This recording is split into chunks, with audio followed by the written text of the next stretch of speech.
noite. Amém? Fica de pé, igreja, em nome de Jesus.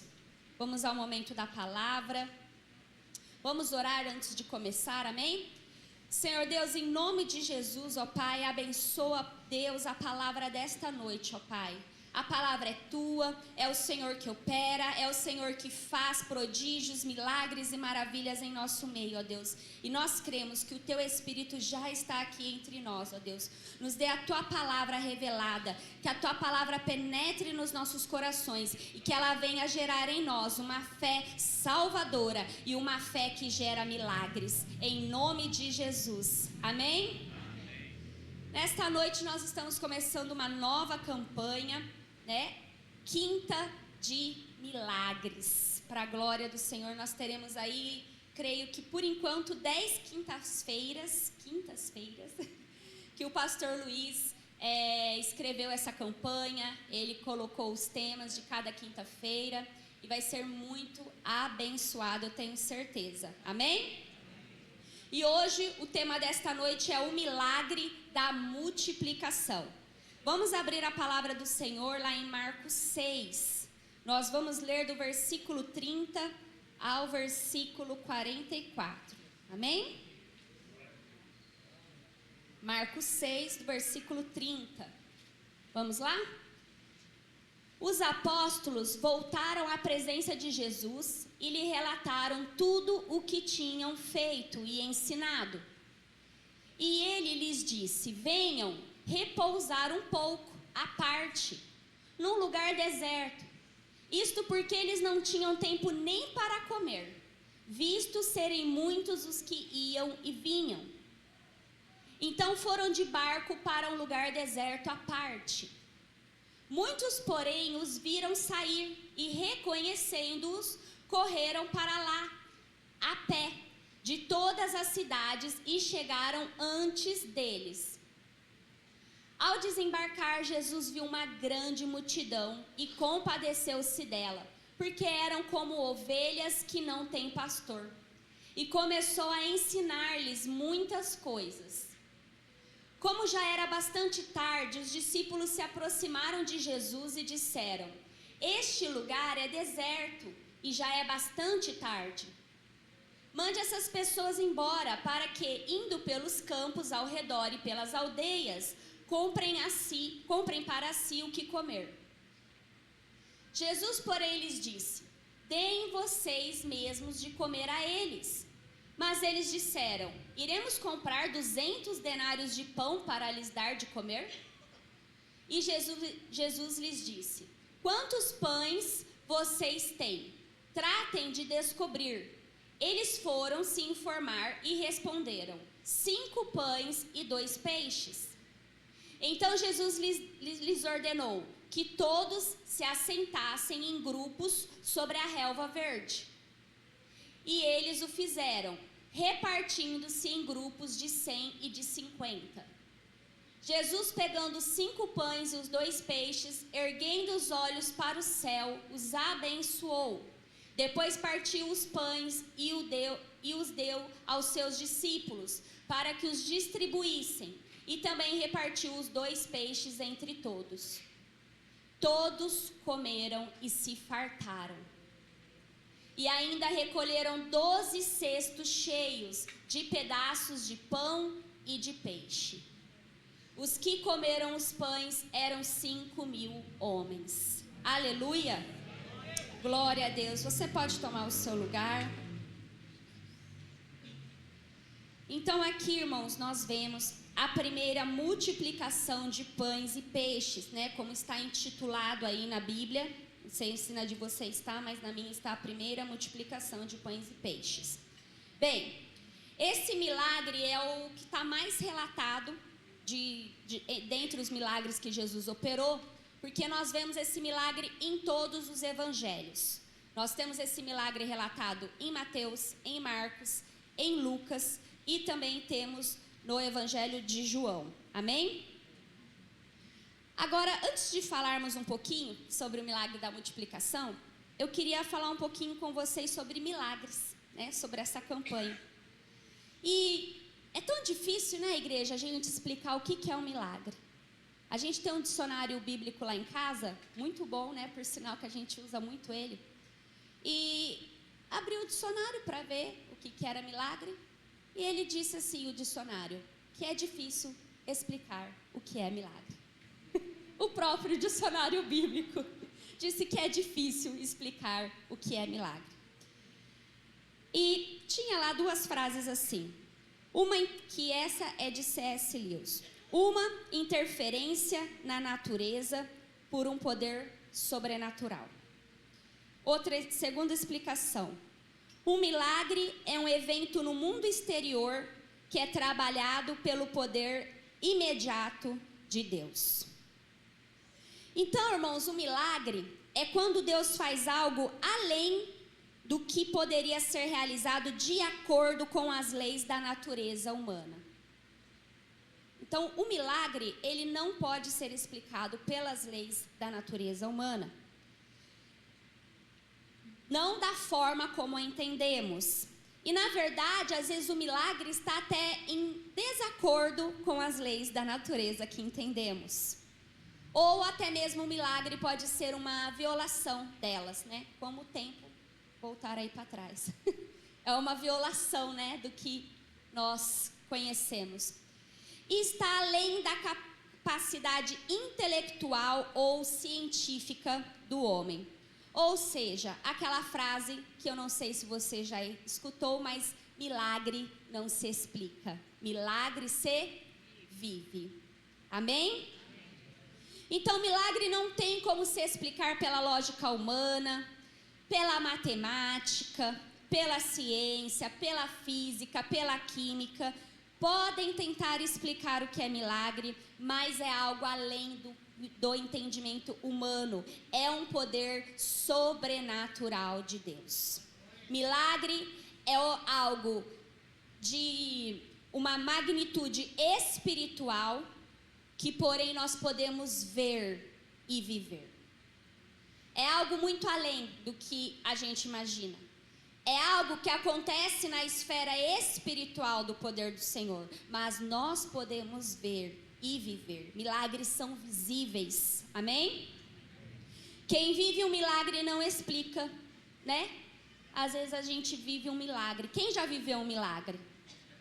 Você consegue explicar? Não. É aquele caso que você chega no médico e ele fala assim, não sei explicar o que aconteceu, está curado. Não tem explicação. Eu lembro que durante a gravidez do João Pedro, eu tive muitos sangramentos. E teve uma vez que a quantidade era muito grande de sangue. Era como toda a minha mão. E o bebê, pelas semanas, era do tamanho de um feijão, de um grão de feijão. Então, na hora, falei, perdi o bebê, né? Nesse monte de sangue, o bebê foi junto. Mas aí a fé vem, né? O Senhor nos dá essa fé. Não, eu creio, eu vou lá ver, mas eu creio no Deus do impossível, né? A gente não se deixou abater. E chegando lá, fez ultrassom, aí a médica me pergunta assim para mim, você tem certeza que saiu sangue? Porque não tem nada aqui no ultrassom, não tem nenhum sinal de sangramento, não tem nada que eu possa, não estou vendo nada aqui que teve um sangramento. Você tem certeza que teve um sangramento? Porque o bebê está aqui, está tudo bem e não tem nenhum indício de sangramento. Então, milagres, irmãos, a gente não tem como explicar. Falei, eu sangrei, mas amém. Glória a Deus que está tudo bem. E saí de lá dando glória a Deus que estava tudo bem. Então é assim na minha vida e na sua vida quando Deus opera os milagres. As pessoas não entendem, quem vê de fora, os médicos, a ciência, mas milagre não se explica. É difícil para o homem que vive na época da ciência aceitar os milagres. Eles não aceitam, eles não entendem. Mas nós entendemos e nós cremos que o nosso Deus abriu um mar, que um povo passou por aquele mar. Nós cremos que Deus fez e faz de muitas estéreis mães de filhos. Nós cremos que o nosso Deus abre portas que ninguém consegue abrir. Nós cremos que o nosso Deus fez o cego de nascença enxergar. Nós cremos que o nosso Deus ressuscita mortos. Ressuscitou mortos. Nós cremos nesse Deus que pegou 5 pães e 2 peixinhos e alimentou uma multidão de 15 a 20 mil pessoas. Amém?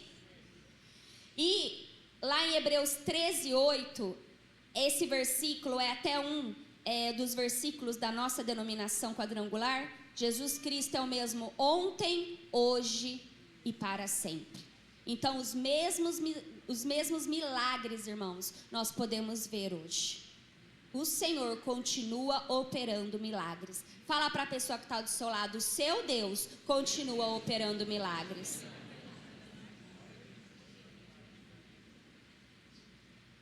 Vamos voltar lá a Marcos 6, amém?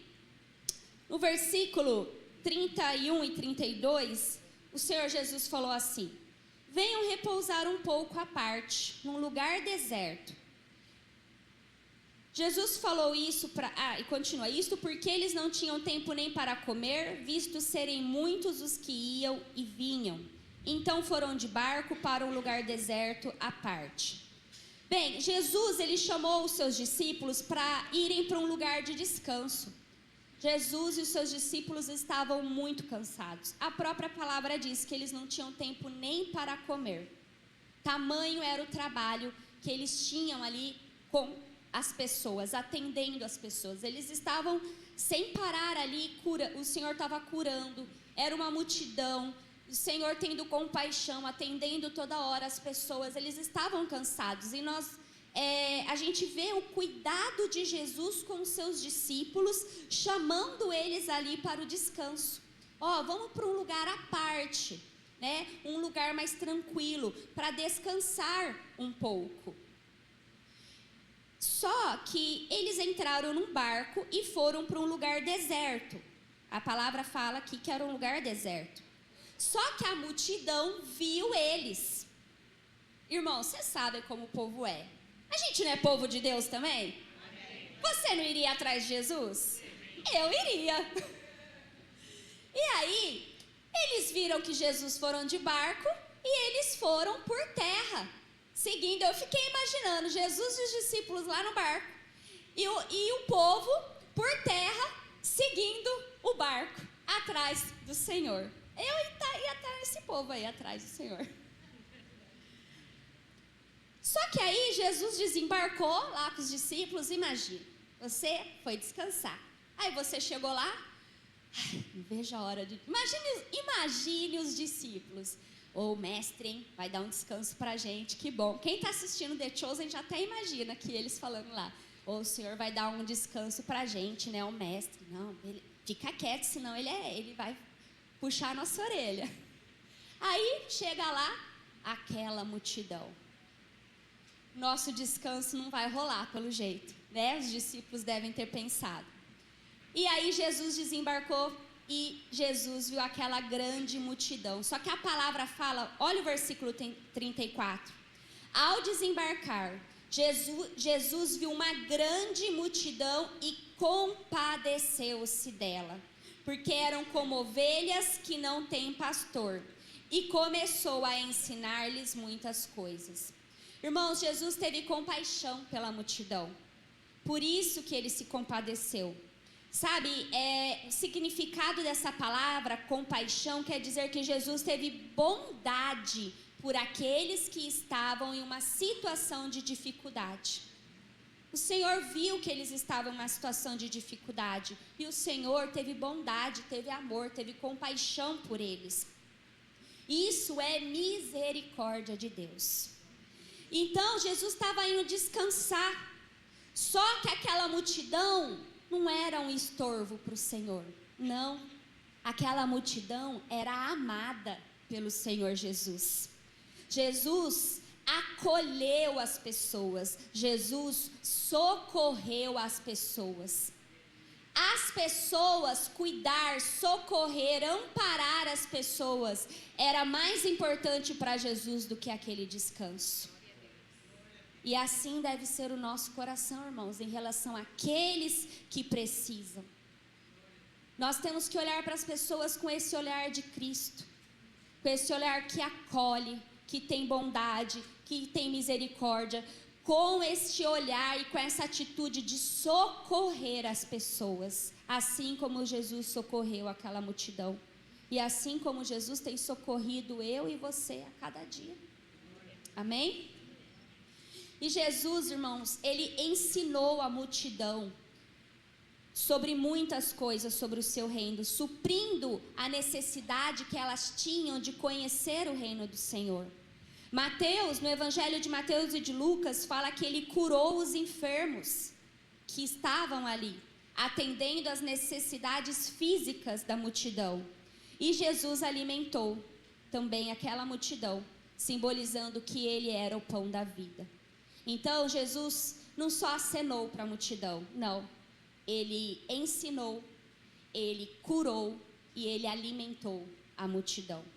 Porque o nosso Deus, o nosso Senhor Jesus, ele é um bom pastor. Ele cuida de nós completamente. Ele nos dá o alimento da sua palavra, ele cuida do nosso físico, das nossas necessidades físicas, das nossas necessidades emocionais, das nossas necessidades espirituais. O Senhor cuida de nós completamente, porque ele é um bom pastor. Amém? Lá naquela multidão tinha homens, mulheres, idosos, enfermos, crianças, e Jesus socorreu todas as pessoas. Amém, queridos? Versículo 34 fala assim, que eram como ovelhas que não têm pastor. Por isso que Jesus cuidou delas como um bom pastor, porque elas não tinham pastor. Sabe, irmãos, como eu falei, nós somos ou não somos ovelhas? Eu sou ovelha de Jesus. Ovelha precisa de pastor, porque ovelha ela é insegura, ovelha não sabe se defender sozinha, ovelha é míope, ela não enxerga bem os perigos, ovelha tem tendência a se afastar do rebanho, e se ela cair num abismo, ela não consegue sair sozinha. Então ovelha precisa de um pastor, e o pastor é Jesus. Fala para a pessoa que está do seu lado: ovelha precisa de pastor e o pastor é Jesus. Por isso, irmãos, que ovelha precisa estar no rebanho de Cristo. Fala assim: você precisa estar no rebanho de Cristo, porque neste aprisco nós temos tudo o que precisamos e estamos muito bem guardados e protegidos. E o Senhor não vai deixar você escapar. Fala para a pessoa que está do seu lado: Jesus não vai deixar você escapar. Não se afaste do rebanho. Amém? Glória a Deus. Aleluia, Jesus.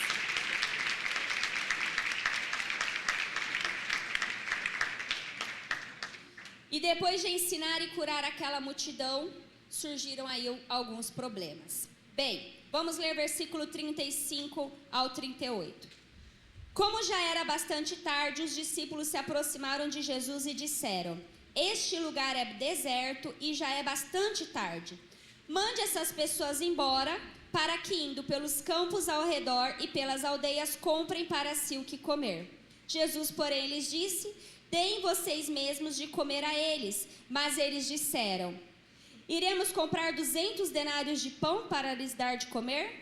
E Jesus lhes disse: quantos pães vocês têm? Tratem de descobrir. Então, depois que Jesus ensinou, curou, surgiu o momento de alimentar aquela multidão.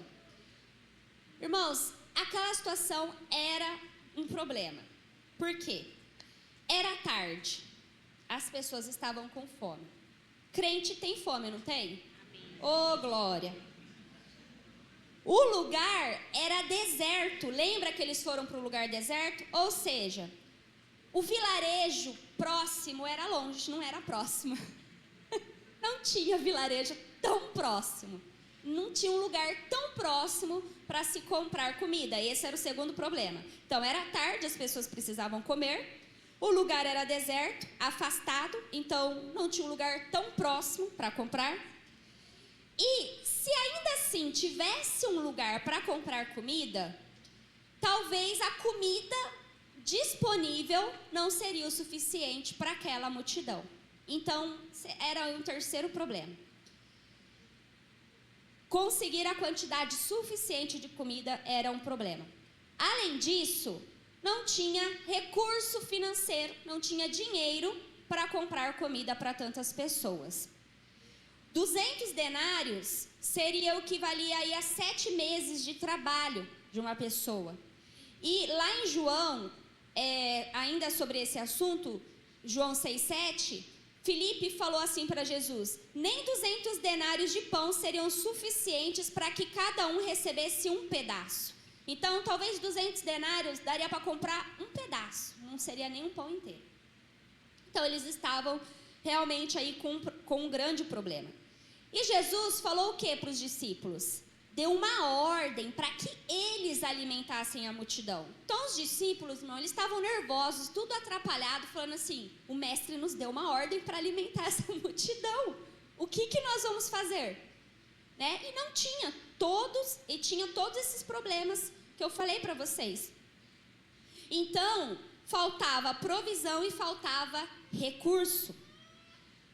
Mas por que Jesus deu essa ordem para os seus discípulos? Porque eles precisavam aprender algo. Fala assim: antes de Jesus operar o milagre, é necessário aprender as lições do mestre. Os discípulos, eles precisava despertar nos discípulos a impossibilidade humana.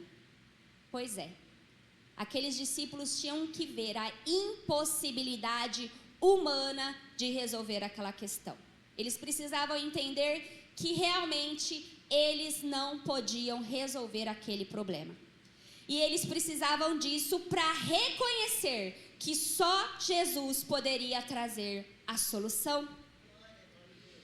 Você está hoje diante de uma impossibilidade humana?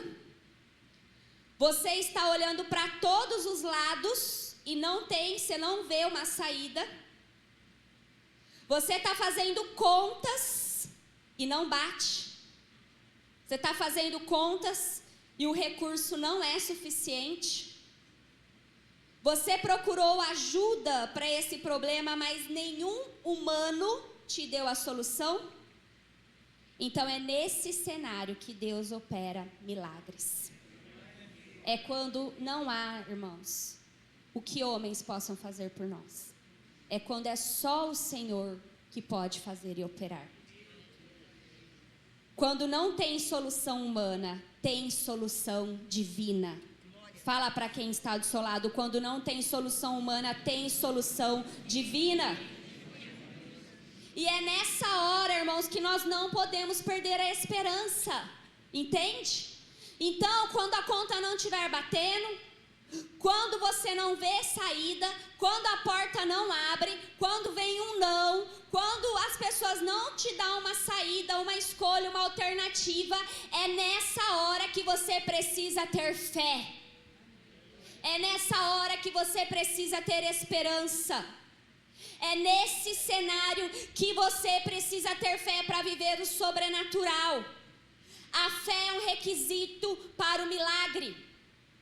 Nós somos salvos pela fé. É pela fé que recebemos a graça da salvação. Então a fé também é necessária para ver o milagre. O justo viverá pela fé. E Deus responde à nossa fé. Então aqui, irmãos, é quando você está diante do impossível que você precisa ter esperança, que você precisa ter fé. Olha, este não é o seu fim. Se você se encontra neste lugar, este não é o seu fim.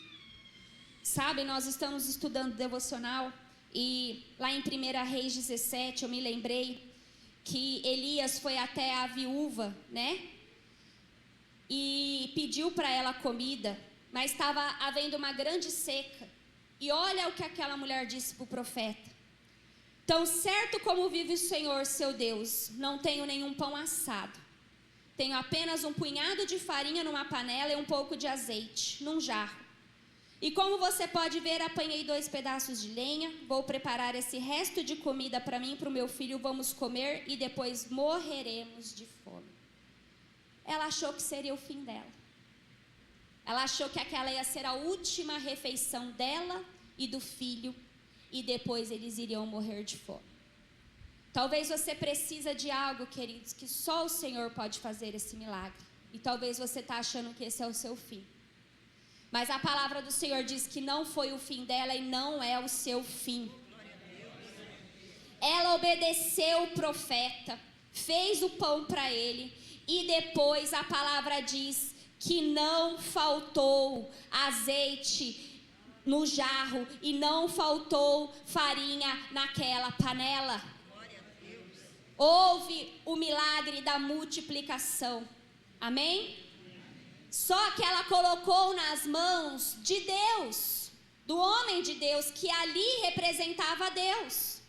Então, para você receber o seu milagre, você precisa colocar a situação nas mãos de Deus.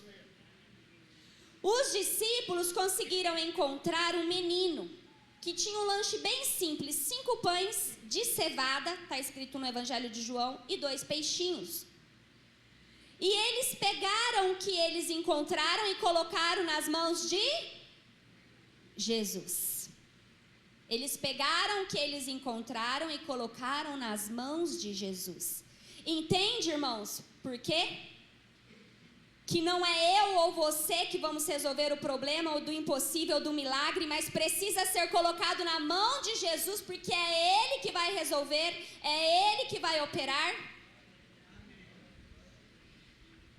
Pão de cevada, a cevada ela era um produto mais barato que o trigo. Era um produto de qualidade inferior ao trigo. Então aquele pão era de uma qualidade inferior. No Evangelho de João não fala peixe, fala peixinho. Esse peixinho era um peixinho pequenininho, seco, desidratado, salgado, que era colocado ali no pão para melhorar o gosto daquele pão. Isso mostra que aquele menino era pobre e ele carregava algo que era simples e pouco. Mas o simples e pouco, quando colocado nas mãos de Jesus, há multiplicação. E aí não tem mais pouco, se torna abundante, transbordante, que deu até para encher 12 cestos no final. Você consegue compreender? Se você for fiel no pouco, irmãos, Deus quer a nossa fidelidade. A gente tem que ser fiel no pouco. Às vezes a gente tem pouco e a gente murmura, mas o Senhor Jesus pegou o pouco, agradeceu ao Senhor no pouco. Nós precisamos agradecer no pouco. Coloque o seu pouco nas mãos de Jesus e Ele vai operar o milagre. Amém? É nas mãos de Jesus que o milagre acontece. Nós não podemos ficar colocando na mão de homens, sabe? Tem pessoas que na hora do desespero procuram somente homens e não dobram o seu joelho para aclamar ao seu Deus. Eu preciso de um advogado. Eu preciso ir no banco fazer um empréstimo. Não, irmãos, você está correndo atrás do quê? Primeiro você tem que correr atrás do seu Deus. Primeiro você tem que dobrar os seus joelhos ao Senhor, e o seu Deus vai te dar a direção daquilo que é para você fazer. E se o Senhor te direcionar para você procurar homens que irão te ajudar, pode ter certeza que o Senhor vai abençoar esses homens de Deus que Ele vai colocar na sua vida, e o Senhor vai te dar a vitória através dessas pessoas. Mas a sua fé precisa estar depositada em Deus e não em homens.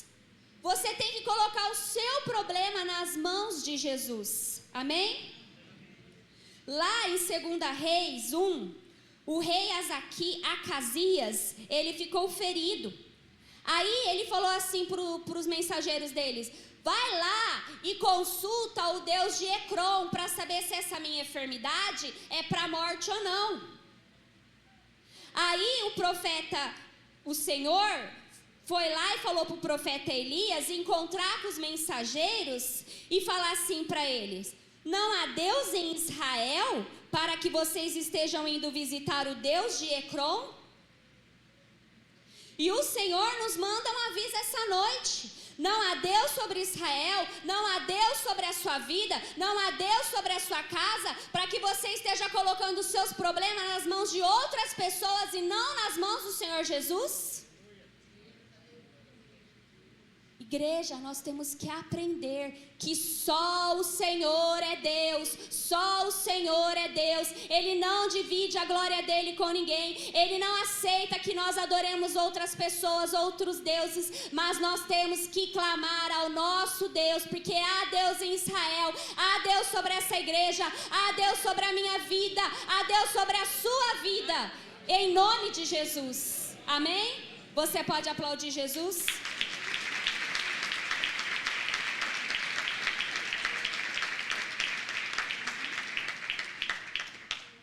Jesus, irmãos, está aqui, tendo compaixão de nós, assim como ele teve compaixão daquela multidão. Então nós vamos clamar àquele que pode nos socorrer, amém? Então Jesus pegou os 5 pães, erguendo os olhos para o céu, abençoou, depois partiu, deu os pães, distribuiu para toda aquela multidão. A palavra fala que todos comeram e se fartaram, e ainda recolheram 12 cestos cheios de pedaços de pão e de peixe. Irmãos, todos que comeram se fartaram. Jesus multiplicou com abundância. Porém, a abundância não é desperdício. Lá em João fala que Jesus disse: recolham os pedaços que sobraram para que nada se perca. Irmãos, temos que aprender que desperdício é pecado. O que você joga fora no lixo, muitas pessoas precisam. Amém? E tudo que eu e você tem é um fruto da graça de Deus. E nós não podemos desperdiçar a graça que o Senhor nos dá. Não podemos desperdiçar. Amém? E depois dessa passagem, a gente vê, se você, principalmente lá no Evangelho de João, abrir, depois dessa passagem você vai ver que aquela multidão continuou seguindo Jesus.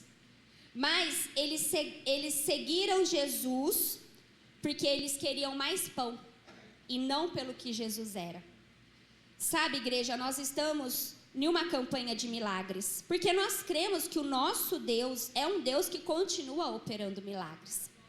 Mas nós precisamos, além dos milagres, o que nós mais precisamos é da salvação. Nós precisamos daquilo que o Senhor Jesus, o problema maior que Ele resolveu para nós, era o problema da condenação pelos nossos pecados. Ele entregou a vida dele, morreu no nosso lugar, para termos a salvação e não mais a condenação. Então, você precisa de um milagre. Eu também preciso de um milagre. Mas nós precisamos muito mais do pão da vida. Amém? Igreja, nós vamos agora, eu quero chamar o ministério de louvor. Nós vamos fazer o corredor, amém? Nós vamos ungir toda a igreja e depois nós vamos orar. Que você continue nesse mesmo espírito de adoração. Vai orando, buscando o Senhor. Coloca diante do Senhor. Coloca nas mãos de Jesus aquilo que você precisa. Sabe, irmãos, Jesus podia ter feito surgir alimento assim, ó. Ele tinha poder para fazer surgir, podia ter feito cair do céu. Mas o Senhor, Ele quis mostrar que no pouco, quando a gente coloca o pouco na mão dEle, Ele multiplica. Multiplicação foi esse milagre. Do pouco, o Senhor fez muito. E é esse milagre que o Senhor quer fazer na minha e na sua vida. Hoje você tem pouco, mas não vai te faltar nada. Né? Tem aquele versículo que diz que o justo não vai mendigar o pão. O Senhor não vai deixar faltar nada na sua vida. Amém? Você precisa ter fé no Senhor Jesus. Para receber o seu milagre, você precisa ter fé e colocar aquilo que você precisa nas mãos do seu Deus, nas mãos do único que pode resolver esse problema, essa questão, essa situação em que você precisa de um milagre. Amém? Vamos ficar aqui então os obreiros, nós vamos ungir. Se você tem fé Amém? Não é obrigatório. Se você quiser, se você tem essa fé. A única coisa de diferente, você vai vir para o corredor assim, ó. Fazendo uma conchinha, como se fosse uma botija. Amém? E nós vamos colocar a mão orando ali para isso, para que haja a multiplicação na sua vida, a prosperidade, o milagre do Senhor nessa área da sua vida. Amém?